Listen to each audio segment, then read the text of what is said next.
Halo teman-teman, kembali lagi bersama aku Elizabeth Febriana dari Teknologi Pangan B kelompok 8. Nah, pada video kali ini aku akan menjelaskan tentang pengujian ranking dari suatu produk, yaitu produk susu coklat dengan beberapa parameter. Pertama-tama, aku akan menjelaskan terlebih dahulu apa itu uji ranking. Nah, uji ranking ini merupakan salah satu metode pengujian yang menggunakan indera sensoris kita dan termasuk ke dalam uji skalar, karena panelis ini akan menyatakan kesannya ke dalam sebuah interval tertentu. Pada uji ranking ini, para panelis akan diminta untuk mengurutkan sampel-sampel berdasarkan perbedaan tingkatan mutu dan kesukaan dari panelis. Nah, lalu apa sih peranan dari pengujian ranking ini? Nah, peran yang pertama itu adalah untuk memilih produk yang terbaik atau yang superior dan digunakan untuk menghilangkan produk yang terburuk atau yang inferior. Dan yang kedua adalah digunakan untuk mengetahui perubahan mutu produk akibat perbaikan dalam proses produksi. Lalu, pengujian ranking ini juga memiliki beberapa kelebihan. Yang pertama adalah prosedurnya yang sederhana, mudah untuk dilakukan, dapat dilakukan juga dengan cepat, dan dapat digunakan untuk berbagai macam produk. Namun, di lain sisi, pengujian ranking ini juga memiliki kelemahan, yaitu mengabaikan jumlah perbedaan dan sangat subjektif. Sekarang, kita akan berlanjut ke prosedur untuk melakukan pengujian ranking. Pertama-tama, sampel diberikan kode acak. Nah, kode acaknya ini berisikan 3 digit angka. Setelah itu, panelis diminta untuk mengurutkan sampel-sampel berdasarkan intensitas parameter yang telah ditentukan. Kemudian, panelis akan menuliskan skor dari 1 sampai 5 untuk masing-masing produk. Dan tidak boleh ada produk yang memiliki skor sama. Di sini, skor 1 mengartikan nilai yang tertinggi, dan skor 5 mengartikan nilai yang terendah. Oke, mungkin kita cukupkan buat penjelasan singkat mengenai pengujian rankingnya, dan setelah ini kita akan langsung loncat ke pengujian ranking yang akan kita cobakan ke produk susu. Yuk, langsung kita lihat aja videonya. Oke, dalam pengujian kali ini kita akan menyiapkan alat dan bahannya terlebih dahulu. Di sini sudah siap buat bahan-bahannya. Yang pertama yaitu adalah susu coklat. Di sini kita juga menyiapkan air putih. Nah, air putih ini digunakan panelis untuk menetralkan lidahnya setelah selesai menguji satu sampel, lalu akan beralih ke sampel lainnya. Nah, selain itu juga ada label dan juga gelas. Lalu, setelah kita menyiapkan alat dan bahan semuanya, yang pertama kali harus dilakukan adalah menuangkan susu-susu ini ke dalam gelas yang wadahnya itu benar-benar sama. Nah, di sini aku udah tuang ke dalam volume yang kira-kira sama juga, yaitu sebanyak 100 ml. Nah, setelah itu aku juga memberi kode acak di sini dan itu berisikan 3 digit angka. Jadi harus benar-benar acak. Nah, kenapa sih harus di wadah yang sama dengan ukuran yang sama dan harus ada kode acaknya juga? Nah, hal ini itu bertujuan agar penilaian dari panelis itu tidak bias dan tidak mempengaruhi hasil akhir dari penilaian si panelis ini.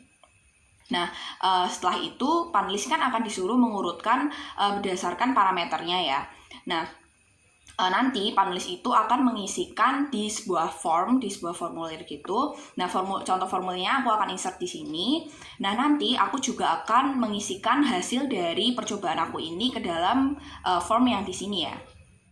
Dalam pengujian ranking ini, parameter yang akan kita cobakan adalah yang pertama rasa, kedua warna, ketiga aroma, dan yang terakhir adalah tekstur. Nah, sekarang kita mulai aja buat pengujiannya. Pertama-tama, aku akan meminum air putih terlebih dahulu untuk menetralkan lidah.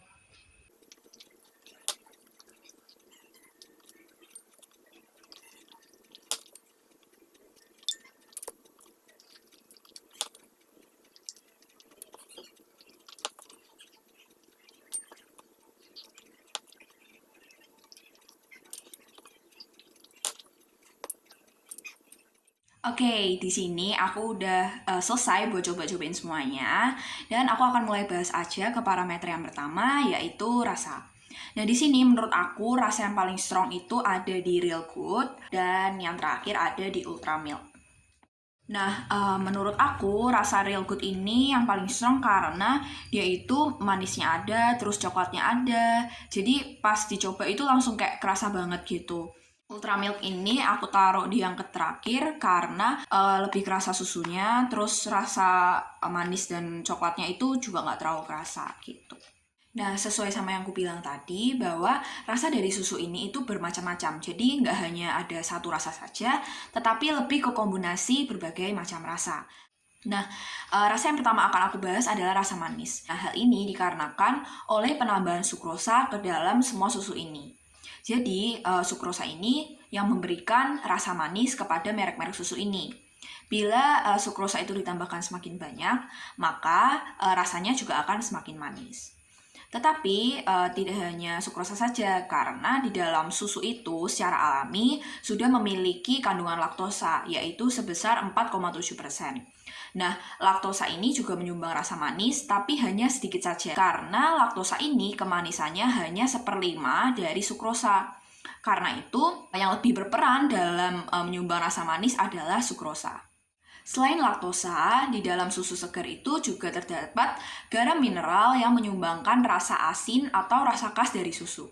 Lalu ada juga rasa coklat pada susu ini yang dikarenakan oleh penambahan bubuk kakao, sehingga semua susu di sini itu memiliki rasa khas coklat atau ada juga yang sedikit pahit. Namun sukrosa yang ditambahkan itu bisa menyeimbangkan rasa-rasa yang ada seperti rasa asin dan rasa pahit yang ditimbulkan dari susu ini. Jadi intensitasnya itu bisa berkurang dan hanya digantikan dengan rasa manis saja, seperti di rasa denkau ini yang lebih dominan ke manis dibandingkan dengan rasa coklatnya. Lalu parameter yang kedua adalah warna.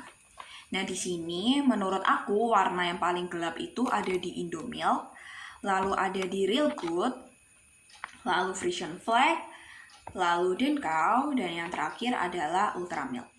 Nah, warna dari susu-susu ini dipengaruhi oleh penambahan bubuk kakao ke dalam susu. Karena bubuk kakao ini kan memiliki warna yang coklat sampai kehitaman, sehingga saat bubuk kakao yang ditambahkan semakin banyak, maka warna dari susu ini juga akan semakin gelap.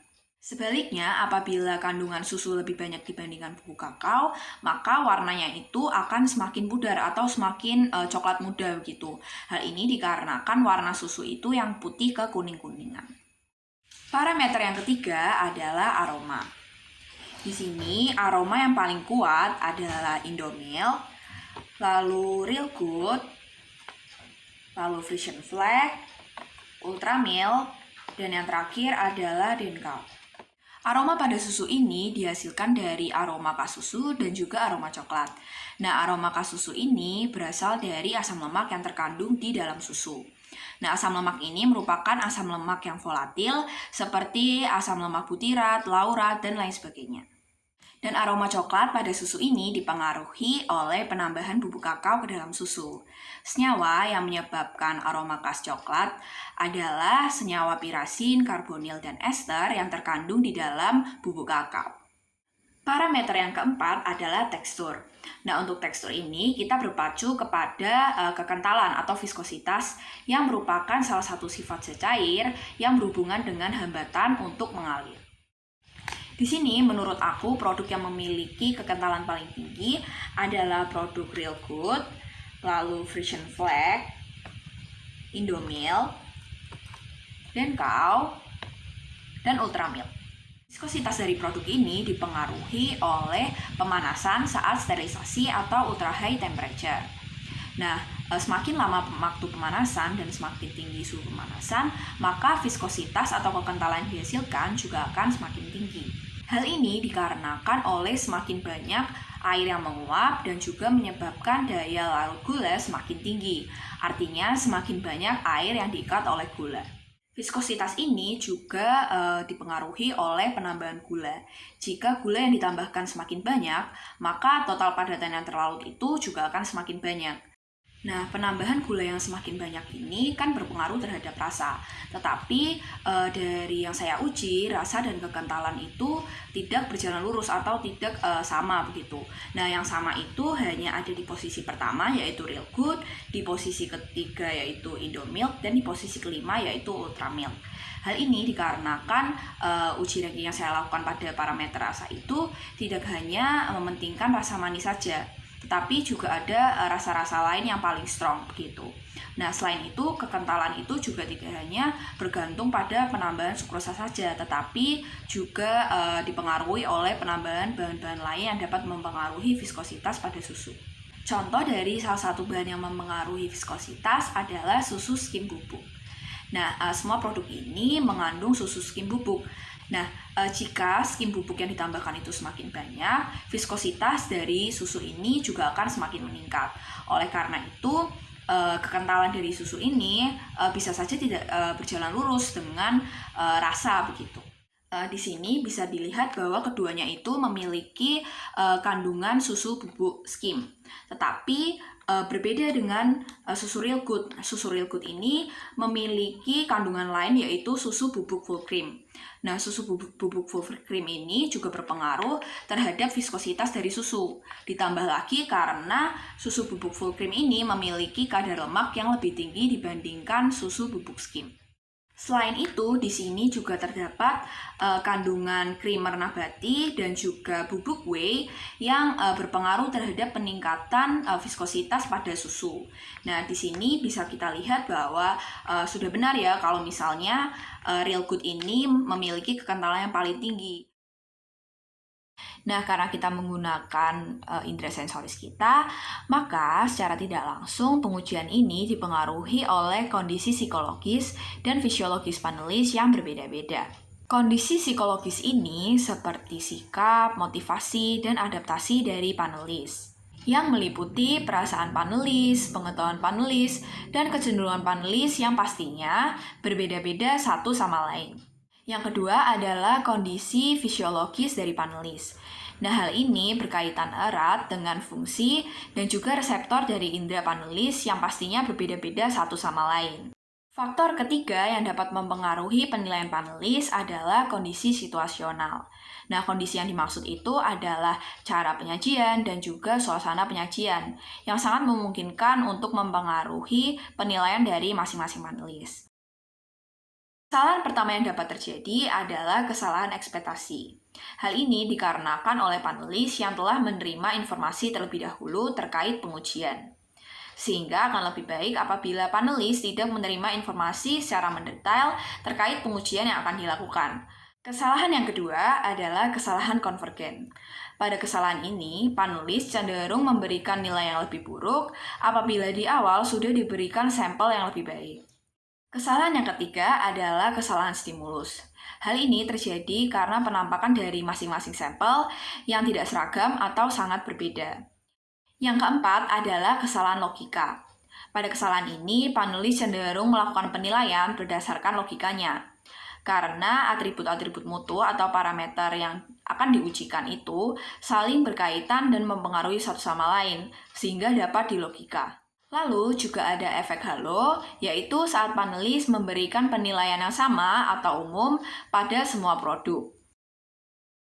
Saran-saran yang dapat dilakukan adalah yang pertama, saat melakukan pengujian, sampel sebaiknya disajikan secara acak, lalu ditempatkan di dalam wadah yang sama dan juga diberi kode acak. Lalu yang kedua adalah melakukan pengujian secara berulang dengan penyajian yang urutannya juga berbeda, ataupun juga bisa dengan kode yang berbeda pula, sehingga panelis ini benar-benar tidak tahu dan tidak dapat memilih mana produk-produk yang sudah dicicipi tadi.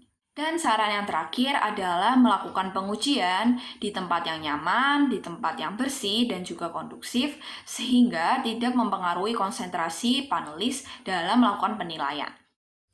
Jadi, kesimpulannya adalah uji ranking merupakan pengujian yang dilakukan dengan mengurutkan sampel berdasarkan intensitas parameter dari yang paling tinggi dengan skor 1 sampai ke yang paling rendah dengan skor 5.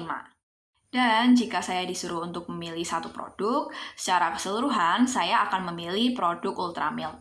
Mengapa? Karena saya pribadi itu kurang suka produk dengan rasa yang terlalu strong atau terlalu manis. Jadi saya cenderung suka produk yang lebih biasa aja ataupun cenderung ke tawar.